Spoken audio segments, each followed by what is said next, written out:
মুসলমানদের অবস্থা এমন হয়েছে, বিশ্বের সবচাইতে নন্দিত এই কিতাবটা একটু তেলাওয়াত করবার সময়টুকু আমাদের হয় না। ব্যস্ত, we are leading very super busy life. খুব ব্যস্ত আমরা, কোরআন পড়ার সময় নাই। প্রতিদিন যেন একটু তেলাওয়াত করি। রাজি আছেন তো দেবিদ্বারের ভাইয়েরা? প্রতিদিন একটু একটু তেলাওয়াত করা যাবে? আরেকটা কথা সব জায়গায় আমি বলি, মাতৃভাষায় এই কোরআনটাকে আপনাদের জানতে হবে। You have to know the holy Quran, the messages of the holy Quran in your own mother tongue, in your own language, আপনার নিজ ভাষায়। আমাদের ভাষা কি? কথা বলেন, বাংলা। এই বাংলা ভাষায় যেন আমরা কোরআন পড়ি, কোরআন শিখি। কোরআন আল্লাহ কি জানাতে চাইলেন, কি শিখাতে চাইলেন, বাংলা ভাষায় যেন আমরা এটা শিখি, আত্মস্থ করার চেষ্টা করি। দেখবেন মসজিদুল হারামে শায়েখরা যখন নামাজ পড়ায়, শায়েখ আব্দুর রহমান সুদাইস, উনি যখন আযাবের আয়াত পড়ে উনি কাঁদে, কাঁদে না?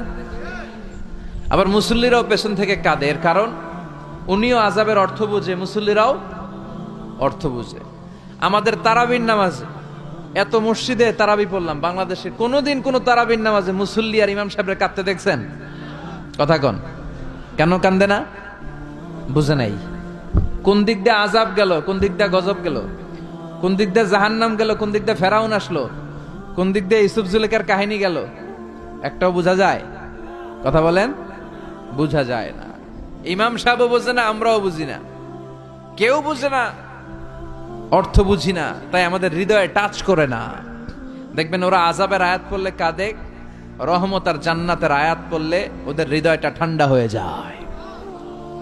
এই জন্য সালাতে আপনি কি পড়ছেন এটা বুঝতে হবে, সালাতে আপনি কি তেলাওয়াত করতেছেন বুঝতে হবে। আজীবন পড়লেন সামি আল্লাহু লিমান হামিদা, অর্থ কি অনেকেই জানে না, আছে না নাই? এজন্য মাতৃভাষায় কোরআন জানতে হবে, কোরআন তেলাওয়াত মনোযোগ দিয়ে শুনতে হবে, কোরআন পড়তে হবে, পড়ায় দিতে হবে। আপনি কাউকে যদি সূরাতুল ফাতিহাটা শুধু শিখায়া দেন, সে সারা জীবন যতবার সূরা ফাতিহা তেলাওয়াত করবে তার একটা পার্সেন্টেজ সওয়াব আপনার আমলনামায় আছে না নাই? এজন্য কোরআনের আবৃত্তি শিখা, কোরআনের অর্থ জানা মাতৃভাষায়, নিজে কোরআন পড়া, অন্যকে পড়ায় দেওয়া, এবং কোরআনের আন্দোলন করা দরকার আছে না নাই? সব সময় কোরআনের পক্ষে থাকার দরকার আছে না নাই? আল্লাহ তুমি আমাদেরকে সহি সমাজ দান করো। তাই আমরা যখনই কোরআনের কথা শুনবো নিজেদেরকে পরিবর্তনের জন্য শুনবো, ঠিক কিনা? আমার আখিরাতটাকে সুন্দর করার জন্য শুনবো। আমাদের তাফসির মাহফিলগুলো হয়ে গেছে এখন শোডাউন, অনেক লোক জড়ো হইতে হবে, স্লোগান হইতে হবে, এগুলো আছে না নাই? আমাদেরকেও বেঁধে দেয় অনেক জায়গায়, হুজুর আপনার কিন্তু আজকে মাহফিল কাঁপাইতে হবে। কি বলে? কাঁপাইতে হবে। কিন্তু অনেক জায়গায় বলে হুজুর আপনার জমাইতে হবে। কি বলে? জমাইতে হবে। আবার অনেক জায়গায় বলে হুজুর আপনার কিন্তু মাহফিলটা ধরে রাখতে হবে। কি করতে হবে? তো কোথাও আমাদের কাঁপাইতে হয়, কোথাও আমাদের জমাইতে হয়, আবার কোথাও মাহফিল ধরে রাখতে হয়। কথা বুঝতে পেরেছেন? তো এই মাহফিল কাঁপানো, জমানো, ধরে রাখা, এই টেন্ডেন্সি থেকে আসেন, বেরোয় আসি। We have to make a change. আপনাকে চেঞ্জ আনতে হবে, পরিবর্তন। বিশ্বনবী পৃথিবীতে এসেছেন পরিবর্তনের জন্য। তিনি কোনো জায়গায় খারাপ কিছু দেখলেই পরিবর্তন করে দিতেন। এক সাহাবাকে জিজ্ঞেস করলেন কি নাম? মাসমুক। সে বলে ইসমি হাজান, আমার নাম হলো হাজান। হাজান মানে দুশ্চিন্তা। হাজান মানে? বিশ্বনবী বললেন হাজান কারো নাম হতে পারে? দুশ্চিন্তা এটা একটা নাম হইল? বিশ্বনবী বললেন তোমার নাম আজকে থেকে হাজান নয়, আজকে থেকে তোমার নাম সাহাল। কি নাম? সাহাল মানে সহজ। সাহাল মানে? সে বলে না ইয়া রাসূলুল্লাহ, আমার বাপ চাচা নাম রাখছে হাজান, এটা আমি ছাড়বো না। বিশ্বনবী বললেন না, সালে যাও। তো সে বাড়িতে চলে গেল। যাওয়ার পর থেকে ওই যে দুশ্চিন্তা, দুশ্চিন্তা তার আর পিছু ছাড়ে না। তার ব্যবসায় লস, তার চাকরিতে লস, ওর পেটে ব্যথা, ওর মাথায় ব্যথা, ওর জ্বর, ওর মেয়ে কান্দে, ওর বউ দৌড়ায়, ওর পোলায় কয় আমি মরুম। কষ্ট আর জ্বালা ছাড়েই না। সবাই বলে ওই যে বিশ্বনবী তোমার একটা সুন্দর নাম দিছিল, আনো নাই, এর বদদোয়া লাগছে, যাও নবীর কাছে মাফ চেয়ে নামটা চেঞ্জ করে আনো। হাজান ফিরে গেল বিশ্বনবীর কাছে, যে বলে ইয়া রাসূলুল্লাহ আমার হাজান নামের দরকার নাই, গোষ্ঠী কিলাই হাজান, আপনি কি নাম কইছিলেন ওটা কোন? আবার বিশ্বনবী বলে আমি বলছিলাম আন্তা সাহাল। সাহাল মানে সহজ। সাহাল মানে?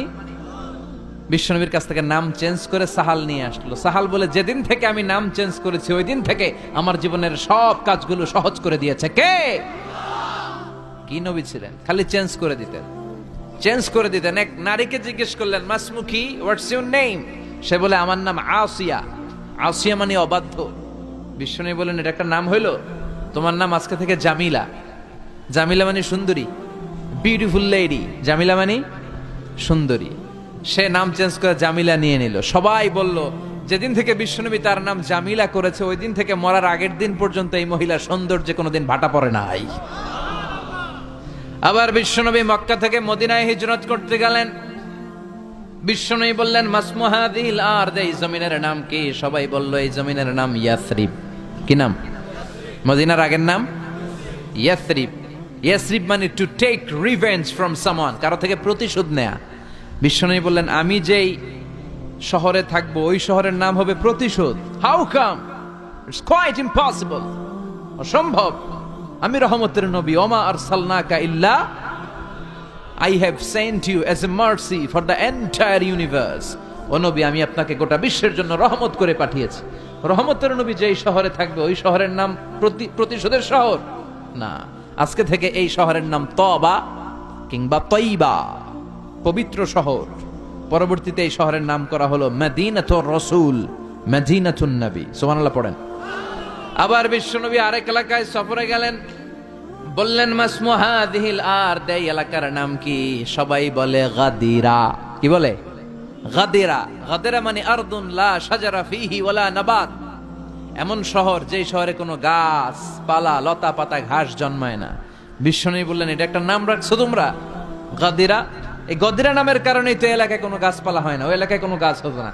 বিশ্বনবী বললেন, মিনাল ইয়াউম, আজকে থেকে এই এলাকার নাম গাদিরা নয়, আজকে থেকে এই এলাকার নাম আমি চেঞ্জ করে দিলাম খাদেরা। খাদেরা মানে সবুজ। খাদেরা মানে কি? বিশ্বনবী নাম চেঞ্জ করে দেওয়ার সাথে সাথে ওই এলাকায় ঘাস লতা পাতায় সবুজ শ্যামল হয়ে গেল।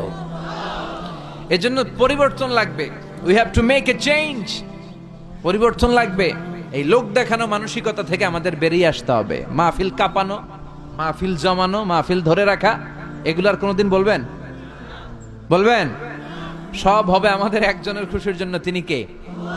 চিল্লায় বলেন, আল্লাকা সিররুন ইনদাল্লাহ বাইনাকা আনতা ওয়া বাইনাল্লাহ, আল্লাকা সাদাকাতুন তাখফা লা ইয়ালামুহা ইল্লাল্লাহ, আল্লাকা সিররুন ইনদাল্লাহ বাইনাকা আনতা ওয়া বাইনাল্লাহ, আল্লাকা সাদাকাতুন তাখফা লা ইয়ালামুহা ইল্লাল্লাহ। সুবহানাল্লাহ পড়া।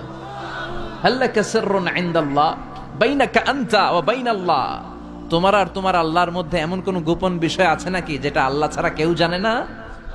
তোমার জীবনে এমন কোন গোপন দান আছে নাকি যেটা আল্লাহ ছাড়া কেউ দেখেনি? আমরা এখন দেখায় দেখায় দান করতে চাই, আছে না নাই? অমুক সমাজপতি, শিল্পপতি 2 লক্ষ টাকা বলেন মারহাবা, আছে না নাই?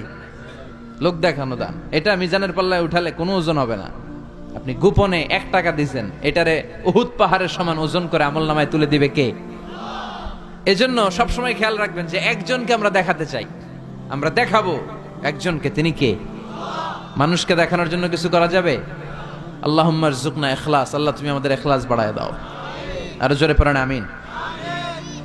আমরা আজকে সূরাতুল মুলক থেকে কথা শুনবো। মুলক সূরার নাম কি?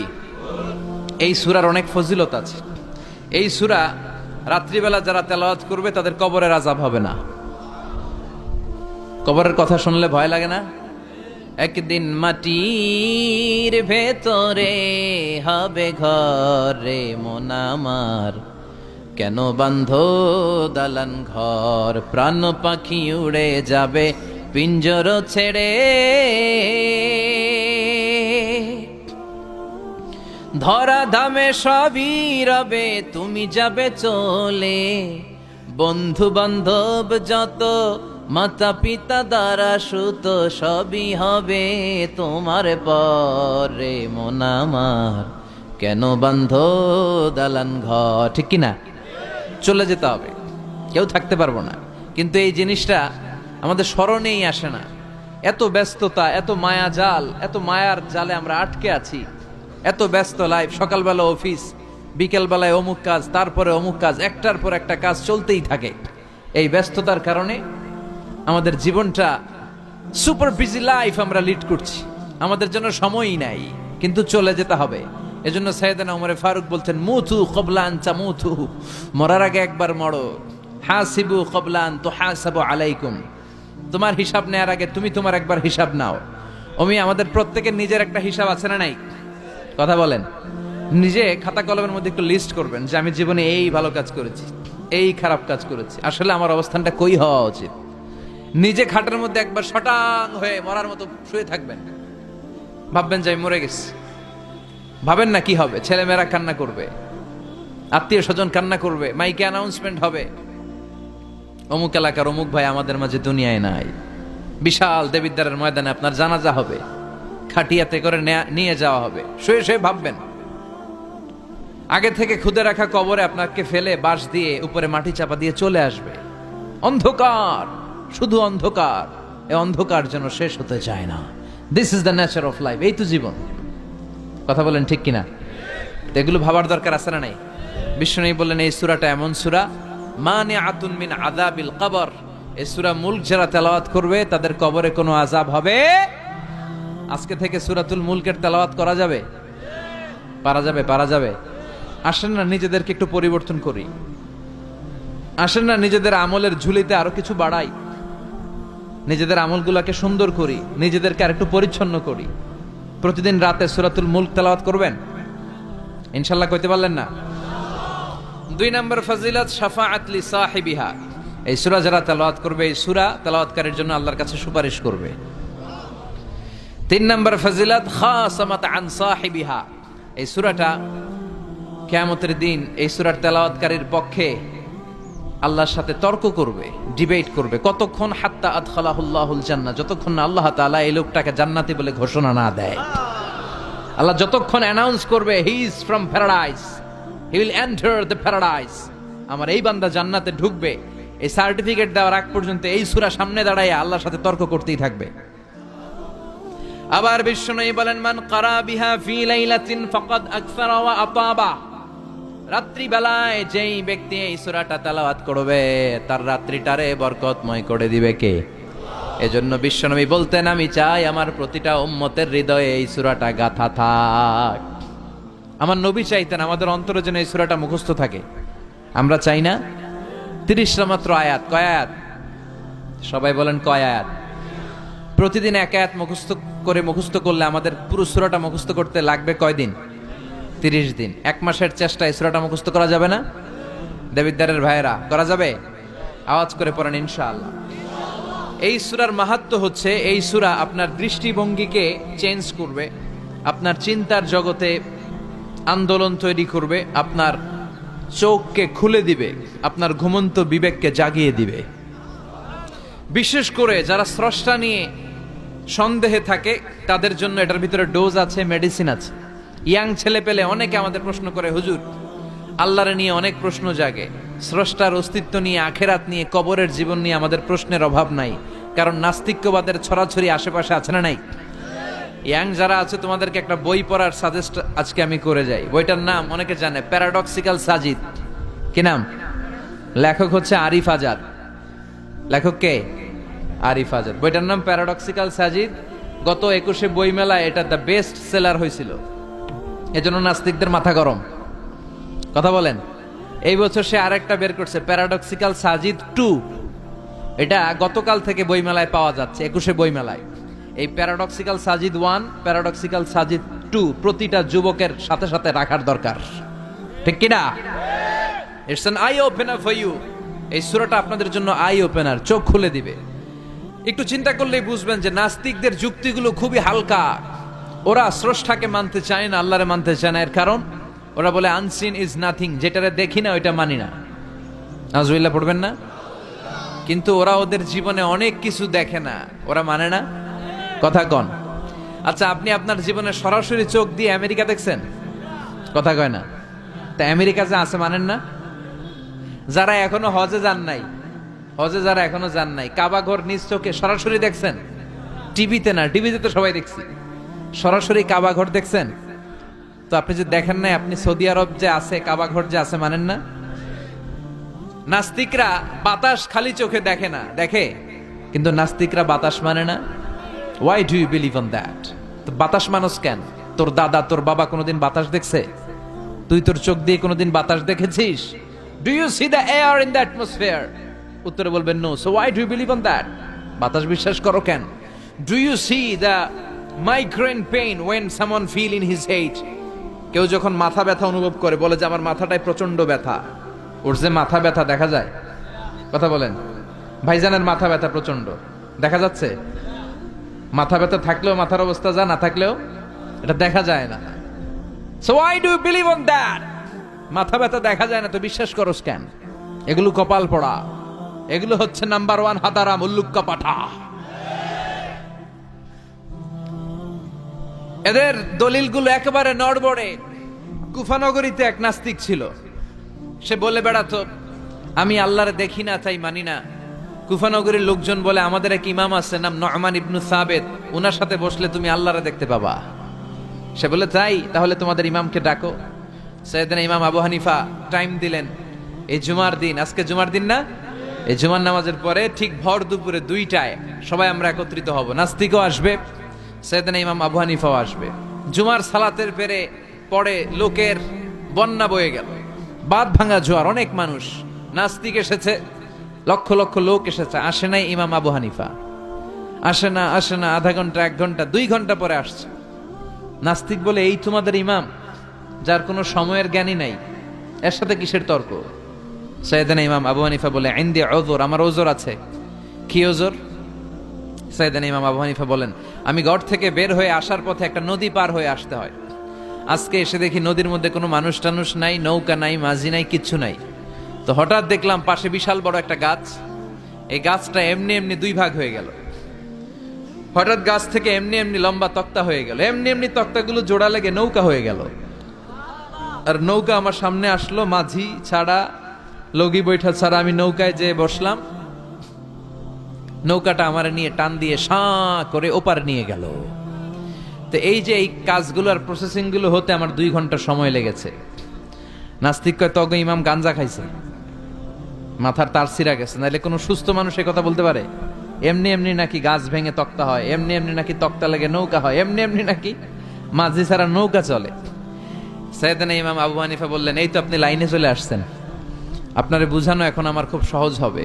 এমনি এমনি গাছ কাটে না করাত ছাড়া, এমনি এমনি তক্তা জোড়া লাগে না, নৌকা হয় না মিস্ত্রি ছাড়া, এমনি এমনি নৌকা চড়ে না মাঝি ছাড়া। তাহলে এত বিশাল বড় আকাশটা কেমন করে এমনি এমনি হলো?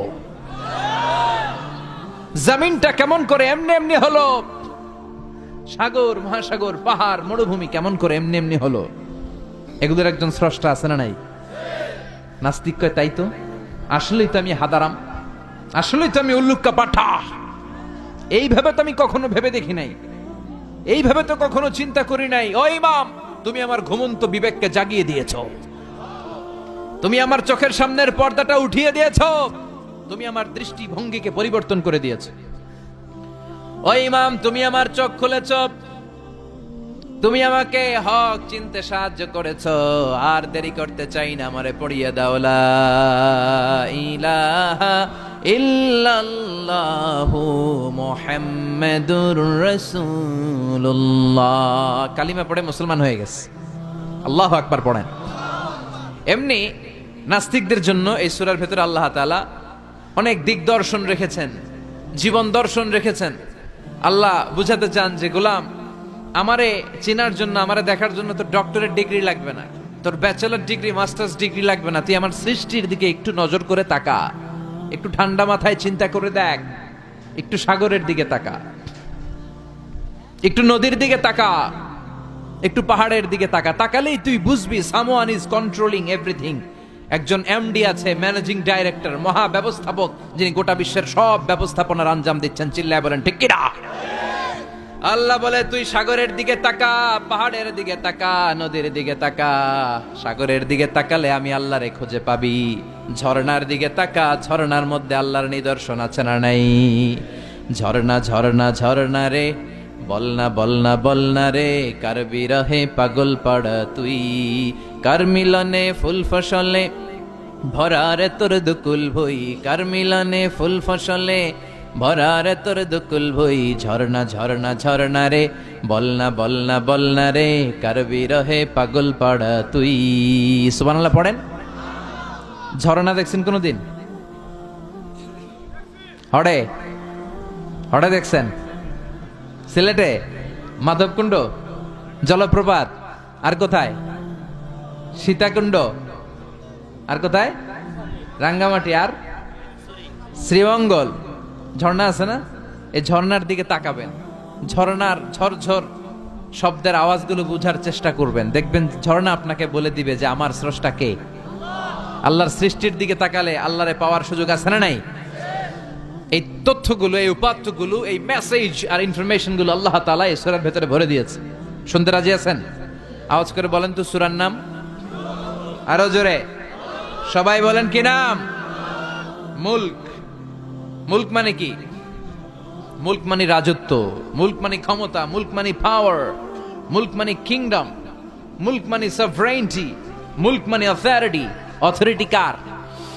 এজন্য রাব্বুল আলামিন বলেন তাবারাকাল্লাযী বিয়াদিহিল মুলকু ওয়া হুয়া আলা কুল্লি শাইইন কাদির। সুমহান সেই সত্তা যার হাতে ক্ষমতা, আর তিনি সকল কিছুই করতে ক্ষমতাবান, সবকিছুর উপর কর্তৃত্বশীল। চিল্লায় বলেন ঠিক কিনা? তাবারাকাল্লাযী, সুমহান তিনি, বিয়াদিহিল মুলক, যার হাতে ক্ষমতা। ক্ষমতা কার হাতে? নাকি প্রধানমন্ত্রীর হাতে, র্যাবের হাতে, পুলিশের হাতে, আমনেগো হাতে? আপনারা তো কোন ক্ষমতা সব আমগো হাতে। সকল ক্ষমতার উৎস কে? সকল ক্ষমতার উৎস আল্লাহ, কিন্তু আমরা বলে থাকি সকল ক্ষমতার উৎস জনগণ। এটা যুক্তিতে টিকে না। কি ক্ষমতা আছে আমাদের? কি ক্ষমতা আছে? কোনো ক্ষমতা নাই। মানুষকে আল্লাহ তেমন কোনো ক্ষমতাই দেয় নাই, যেটা দিছে এটার ক্ষমতা বলা যায় না। চিল্লায় বলেন ঠিক। আসল ক্ষমতার মালিক হলেন আল্লাহ। আমাদেরকে তো আল্লাহ দুর্বল করে বানিয়েছেন। ওয়া খালিকাল ইনসানু দাঈফা, আমাদেরকে দুর্বল করে তৈরি করেছে কে? শুধু আমরাই দুর্বল না, আমি দুর্বল, আমার বাপ দুর্বল, আমার দাদা দুর্বল, আমার 14 গোষ্ঠী দুর্বল। আমরা দুর্বলের ঘরের, চিল্লায় বলেন দুর্বলের ঘরের। সেই দুর্বলের ঘরের দুর্বল কয় আমরা সব ক্ষমতার উৎস। কি ক্ষমতা আছে আমার? আজকে মাহফিলের প্যান্ডেলের পেছন থেকে বলে, কেউ যদি বলে ওঠে হুজুর সাপ, কি বলে? সব দৌড়। আমি আমার নানা ঘরে লইয়া দৌড়, তুমি এদিকে দৌড়া, চাচা আপন প্রাণ বাঁচা। সাপ কথাটা তো মজা করে বললাম, এতে অনেকে খুঁজতেছে আসলে কি সাপ। আর আসলেই যদি একটা anaconda, C snake, black mamba, king cobra, Python এসে ফস করে যদি প্যান্ডেলে একটা ঢুকতো, পাওয়া যেত কাউরে? কথা কন। তো এই হচ্ছে আমাদের ক্ষমতা। সাপ বাদ দেন, বাবা ব্যাংক চিনেন? চিনেন না? না, দেবিদ্বারে তো বাবা ব্যাংক নাই। কি করে? খালি লাফায়। 10টা বাবা ব্যাংক, 2টা এই স্টেজে, আর বাকি 8টা প্যান্ডেলে যদি ছেড়ে দেওয়া হয়, বাবা ব্যাংক আর কি লাভ দিবে? এর চেয়ে বড় লাভ দিবেন আপনারা। বাবা ব্যাংকের চেয়ে বড় লাভ দিয়ে আমরা দৌড়াইতে শুরু করব। কত অসহায় আমরা, কত দুর্বল। বল্লা পোকা, মৌমাছি আমাদেরকে কামড় দিয়ে উড়াল দেয়, এটারে ধরে যে মারমু এটাও পারি না। কুত্তা এম করে কামড়াইলে আমরা কুত্তারে কামড়াইতেও পারি না। কি অসহায়। পিঁপড়া কামড় দিলে আমরা কিছু করতে পারি না। কানের ভিতরে যদি কারো পিঁপড়া ঢুকে থাকে বুঝবেন সে মজাটা কি। আহা, হ্যাঁ, বাঁচার কোনো সুযোগ নাই, কোনো ক্ষমতাই নাই। এরপরও আমরা বলি সব ক্ষমতার মালিক আমি। দেখবেন যাদের ডায়রিয়া হয় আর 5-7 বার টয়লেটে গেছে, এর চেহারার দিকে তাকানো যায় না। বৈশা গেছে, বৈশা যান।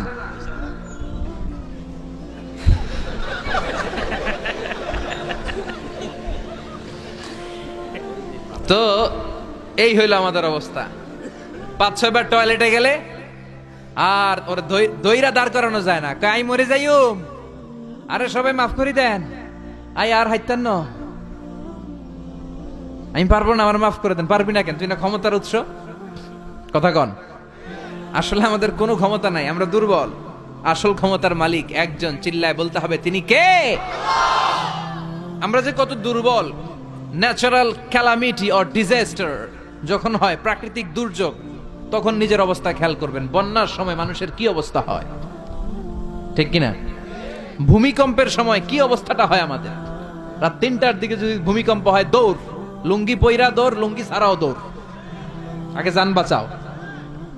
পাগল হয়ে যায়। বাচ্চাটারে কোলে নিয়ে দৌড়াবো, না স্ত্রীকে ঘুম থেকে জাগাবো, না ভাড়াটিয়াদেরকে উঠাবো, না নিজেই ছাদের উপর থেকে লাফ দেবো? ত্রাস, ভয়, ভূমিকম্প, সবাই দৌড়। দেখবেন ভূমিকম্প হইলে বাড়িওয়ালাও দৌড়, ভাড়াটিয়াও দৌড়। নাকি ভাড়াটিয়ারা দৌড়ায়, বাড়িওয়ালারা দৌড়ায় না? কথা কন। ডোনাল্ড ট্রাম্প যে বিল্ডিং এ থাকে ওইটাতে ভূমিকম্প হইলে ডোনাল্ড ট্রাম্প তো দৌড়াবে না? না, ডোনাল্ড ট্রাম্পও দৌড়াবে। আমি কিছু টেলিভিশনের লাইভ প্রোগ্রাম দেখেছি, ওখানে উপস্থাপক আর অতিথিরা ক্যামেরা ট্যামেরা মেকআপ টেকআপ নিয়ে বসছে। একটু পরে শুরু হয়েছে ভূমিকম্প, মাইক থুইয়া দিয়া উপস্থাপক দৌড়। তো যেহেতু মেকআপ টেকআপ একেবারে ক্যামেরা ট্যামেরা সব সেটিং, অতিথিরা ওঠে না, একটু পরে আবার নাড়াচাড়া, এবার অতিথিও দৌড়। বাঁচার জন্য সব দৌড়। এই হচ্ছে আমাদের ক্ষমতার দৌড়াত্ম। এরপরও আমরা বলি আমরা নাকি ক্ষমতার উৎস। তুফান হলে, এইখানে একটা তুফান হলে 70 কিলোমিটার বেগের জাস্ট বাতাসটাকে যদি আল্লাহ এর তীব্রতা যদি বাড়িয়ে দেয়, সব দৌড় আমরা।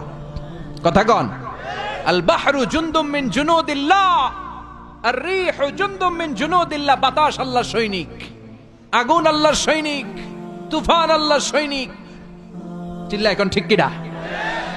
2004 সালের সুনামির কথা ভুলে গেছেন? ইন্দোনেশিয়া একটা প্রদেশ আছে, বান্দা আছে, এক ধাক্কায় 3 লক্ষ সাগরের ভেতরে। জাপানের কান্টো শহরে 1 লক্ষ নয়, একটা ধাক্কায়, কয়েক সেকেন্ডের ব্যবধান। একটু আগে নাচানাচি করতেছিল, দুম্মা চলে দুম, একটু পরে সব হয়ে গেছে দুম দুম। একেবারে সাইজ করে ফেলছে কে? আহা, কোনো ক্ষমতা নাই। ক্ষমতার মালিক কে? এজন্য রাব্বুল আলামিন বলেন, তাবারাকাল্লাযী বিয়াদিহিল মুলকু ওয়া হুয়া আলা কুল্লি শাইইন কাদির। সুমহান সেই সত্তা যার হাতে ক্ষমতা, ক্ষমতা কার হাতে? কক্সবাজারে দেখবেন একটা দ্বীপ আছে, একমাত্র দ্বীপ যেটাতে পাহাড় আছে, নাম মহেশখালী। ওইখানে বৌদ্ধদের স্বর্ণ মন্দির আছে। ওখানে তুফান টুফান শুরু হইলে বৌদ্ধরাও জিকির করা শুরু করে দেয় আল্লাহর। সুবহানাল্লাহ কইবেন না? তুফানে পড়লে দেখবেন হিন্দু, বৌদ্ধ, আস্তিক, নাস্তিক সবাই জিকির করে একজনের, চিল্লায় বলেন তিনি কে? আমরা মাঝে মাঝে আমাদের প্রোগ্রাম স্কেডিউল এত টাইট থাকে, মাঝে মাঝে আমরা প্লেনে, হেলিকপ্টারে এক জেলা থেকে আরেক জেলায় যাই বাধ্য হয়ে। সিলেটে প্রোগ্রাম, কক্সবাজারে প্রোগ্রাম, ওই অমুক জায়গায় প্রোগ্রাম, তো ফ্লাইট ধরা লাগে। তো আমরা আভ্যন্তরীণ ফ্লাইটে চড়ে চড়ে আমরা যাই। তো আমরা যখন যাই, ওখানে কিছু এয়ার হোস্টেস থাকে বিমানের ভেতরে, এদেরকে বলে বিমানবালা। খুব সুন্দরী স্মার্ট নারীদেরকে তারা রিক্রুট করে, নিয়োগ দেয়। এদের যদি 3-4টা সন্তান হয়ে যায়, এদেরকে আবার চাকরিতে রাখে না। সৌন্দর্যটাই যাদের পুঁজি। তো এরা লিপস্টিক মেখে, পারফিউম মেখে, মেকআপ করে, ভেরি বিউটিফুল লেডি। ওরা আসে, এসে আমাদেরকে খাবার টাবার দেয়, ইনস্ট্রাকশন দেয়। তো বিমানটা, আভ্যন্তরীণ বিমানগুলো বাংলাদেশের ভেতরে যেগুলো চলে, এগুলো 14 থেকে 15,000 ফিট উপরে ওঠে। তো বিমানটা প্রথমে রানওয়েতে ট্যাক্সি করে, মানে বিমান যখন মাটিতে চলে এটাকে বলে ট্যাক্সি। কি বলে? ট্যাক্সি ছেড়ে যখন উপরে ওঠে এটারে বলে টেক অফ। কি বলে? তো এটা যখন বিমানটা যখন টেক অফ করবে, তখন দেখলাম এই এয়ার হোস্টেস গুলো, যেগুলোর পর্দা নাই, হেজাব নাই, শালীনতা নাই, মাইক্রোফোন হাতে নিয়ে ঘোষণা দিচ্ছে, ভদ্র মহিলা এবং ভদ্র মহোদয়গণ, আপনারা আপনাদের সিট বেল্ট গুলো বেঁধে নিন। এখনই আমাদের উড়োজাহাজটি শাহজালাল আন্তর্জাতিক বিমানবন্দর থেকে শাহ আমানত বিমানবন্দরের উদ্দেশ্যে 15,000 ফিট দিয়ে উড়ে যাবে। এরপরে পড়তে শুরু করে আল্লাহ আকবার, আল্লাহ আকবার, আল্লাহ আকবার। তো আমি উল্টা ঘুরে তাকাইলাম, কি রে এই মাইয়া আল্লাহ আকবার কয় কেমনে? ঘুরা দেখি হাতের মধ্যে এরকম কাগজ, এই কাগজ থেকে দেখে দেখে পড়তেছে। উচ্চারণ কিন্তু আমগো মতো না, পড়তেছে আল্লাহু আকবার, আল্লাহু আকবার, আল্লাহু আকবার, সুবহানাল্লাযী সাখখারা লানা হাযা। পুরো দোয়াটাই পড়ছে, ওমা কুন্না লাহু মুকরিনিন ওয়া ইন্না ইলা রাব্বিনা লামুনকালিবুন। তো আমি হিসাব মিলালাম, ঘটনা কি? লিপস্টিক, মেকআপ, সুটেড, বুটেড, পারফিউম মাখা, হিপ হপ স্টাইলের মেয়ে, এরা আল্লাহু আকবার পড়ে কেন? তো তখনই খেয়াল করে দেখলাম যে বিমানটা এখন ছাড়ছে, জমিন ছেড়ে দিয়ে 15,000 ফিট উপরে যাচ্ছে। ওরা খুব ভালো করেই টের পায়, এই 15,000 ফিট উপরে যখন বিমান থাকবে, ওরে বাঁচানোর কেউ নাই, ওকে রক্ষা করার কেউ নাই। তখন ওর কোনো পাওয়ার নাই, কোনো ক্ষমতা নাই, চিল্লায় বলেন ঠিক কিনা। তখন কোনো সিকিউরিটি নাই। আহা, কি দুর্বল মানুষ। বিমান বাঁকা হয়ে গেলে সবাই চিল্লায় বাঁচাও। যদি জিজ্ঞেস করেন কে বাঁচাবে, বলবে হুজুর আপনি বাঁচান।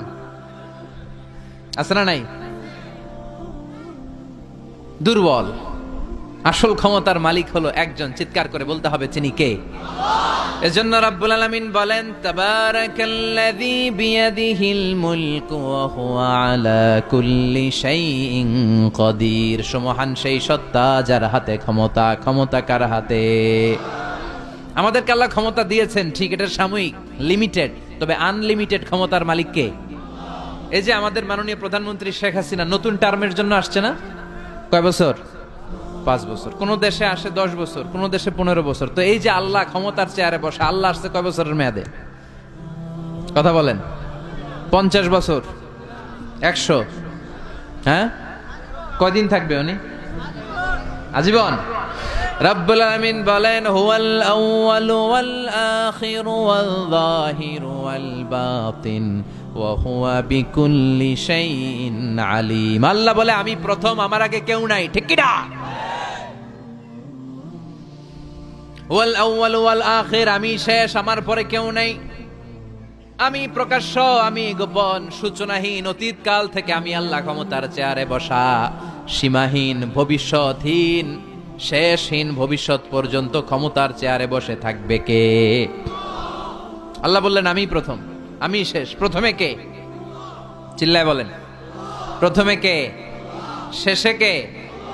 প্রথমে আল্লাহ আল্লাহ, শেষে ও আল্লাহ আল্লাহ, আকাশে আল্লাহ আল্লাহ, জমিনে আল্লাহ আল্লাহ। সবাই পড়েন। প্রথমে আল্লাহ আল্লাহ, শেষে ও আল্লাহ আল্লাহ, আকাশে আল্লাহ আল্লাহ, জমিনে আল্লাহ আল্লাহ। নিখিল জাহান গায়ে গুণগান, তার নামে গায় আমরাও গাহি তাআলা, হামদে বারি তাআলা, হামদে বারি তাআলা, হামদে বারি তাআলা। সুবহানাল্লাহ পড়েন। তিনিই প্রথম, তিনিই শেষ, তিনি চিরকাল ক্ষমতার চেয়ারে বসে থাকবেন। চিল্লায় বলেন ঠিক কিনা। আবার পৃথিবীতে অনেক দেশে দেখবেন ডেমোক্রেটিক সিস্টেমে ক্ষমতায় আসে, মানে ভোটে জিতে, যেমন আমাদের দেশ। তো আল্লাহ তো ভোটে জিতে আসছে না? আল্লাহ ভোটে জিতে আসছে। অনেক দেশে মোনার্কি সিস্টেম, মানে রাজতন্ত্র, রাজার পোলা রাজা, আল্লাহর বাপ ছিল রাজা, এই জন্য আল্লাহও রাজা। এরকম আল্লাহ চিরকাল, আজীবনের মেয়াদ নিয়ে তিনি ক্ষমতার চেয়ারে বসা। চিৎকার করে বলেন ঠিক কিনা। আবার পৃথিবীর অনেক দেশে দেখা যায় আন্দোলন করে সরকারকে ক্ষমতার চেয়ার থেকে নামানো যায় কি যায় না? পৃথিবীতে এরকম হয়েছে না অনেক জায়গায়? আন্দোলনের ঠেলায় সরকার কয় আমি নাই। আবার মাঝে মাঝে মিলিটারি কু হয়, সেনা বিদ্রোহ, জানেন না আপনারা? তা আমরা পৃথিবীর 700 কোটি মানুষ সবাই মিলে যদি আল্লাহর বিরুদ্ধে আন্দোলনে নেমে যায়, তাইলেই তো আল্লাহর ক্ষমতা শেষ। যাবে না? 700 কোটি মানুষ মিলেও পারা যাবে না।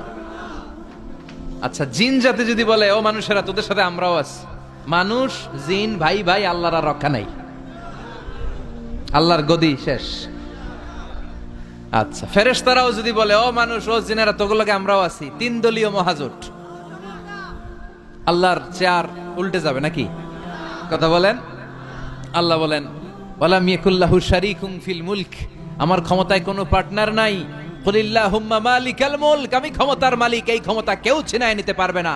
গোটা বিশ্বের সবাই মিলে যদি আমার বিরুদ্ধে আন্দোলন করিস, আমার ক্ষমতার 1 ইঞ্চিও কমবে না। চিল্লায় বলেন ঠিক কি না। সে আল্লাহ বললেন তাবারাকাল্লাযী বিয়াদিহিল মুলকু ওয়া হুয়া আলা কুল্লি শাইইন কাদির। সুমহান সেই সত্তা যার হাতে ক্ষমতা। ক্ষমতা কার হাতে? ওয়া হুয়া আলা কুল্লি শাইইন কাদির, তিনি সব বিষয়ে ক্ষমতাবান। ফাআলুল লিমা ইউরিদ, যা চান তিনি তাই করতে পারেন। তিনি কে?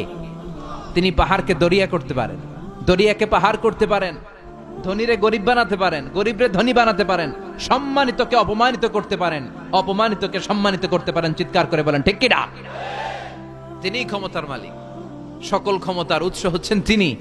সকল ক্ষমতার উৎস আমরা জনগণ। আর কোনদিন বলবেন? দেবিদ্বারের ভাইরা, তাহলে চিল্লায় বলেন তো সকল ক্ষমতার উৎস কে?